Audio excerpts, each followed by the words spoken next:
আসসালামু আলাইকুম, সবাইকে স্বাগতম জানাচ্ছি আমার ইউটিউব চ্যানেলে প্রতিদিন রান্নাঘরে।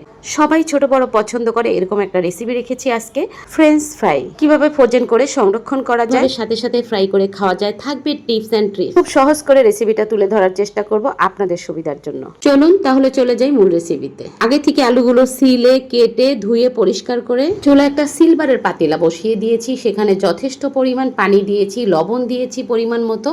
ফুটন্ত পানিতে আলুগুলো ছেড়ে দিয়েছি। আপনাকে মনে রাখতে হবে এখানে ঠান্ডা পানিতে আলুগুলো কিন্তু কখনো দেওয়া যাবে না। একটা বলক আসা পর্যন্ত অপেক্ষা করব। 3 থেকে 4 মিনিট পরে দেখবেন একটা বলক এসে গেছে, তখনই ঝাঁপিতে ঢেলে দিতে হবে, পানি ঝরিয়ে নিতে হবে। এখানে আরো একটা টিপস রয়েছে, আলুগুলো ঠান্ডা করার জন্য ফ্যানের নিচে আপনাকে রাখতে হবে ছড়িয়ে। আমি একেবারে ছড়িয়ে ফ্যানের নিচে তারপর ঠান্ডা করে ঝাঁপিতে নিয়েছি। দেখেন কাছ থেকে দেখিয়ে দিচ্ছি কতটুকু আপনি বয়েল করবেন। দেখেন একেবারে দুলছে কিন্তু ভাঙছে না। দেখেই বুঝতে পাচ্ছেন কি পরিমাণ বয়েল করেছি আমি আলু। আটা ময়দার যেটার প্যাকেটই হোক না কেন কোনো সমস্যা নেই। আমি একটা আটার প্যাকেট নিয়েছি। দেখেন এই প্যাকেটের ভিতরে আমি ফ্রোজেন করব। আলুগুলো কিন্তু এই পর্যায়ে একেবারে ঠান্ডা আছে।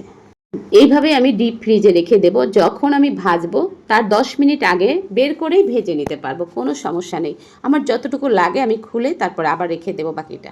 আমরা কিন্তু খুব চড়া দামে এগুলো কিনে খেয়ে থাকি। কেন ভাই বাইরে বাজার থেকে ইচ্ছে মতো আলু এনে ভাবিকে দেন না? এভাবে 5 কেজি 10 কেজি 3 কেজি 4 কেজি আপনি কেটে ধুয়ে পরিষ্কার করে সিদ্ধ করে ফ্রোজেন করে রাখতে পারেন, কোনো সমস্যা নেই। যখন খুশি তখন এভাবে ভেজে তারপর খেতে পারেন। চুলার আগুনটা হাই হিটে রেখে ভাজতে হবে।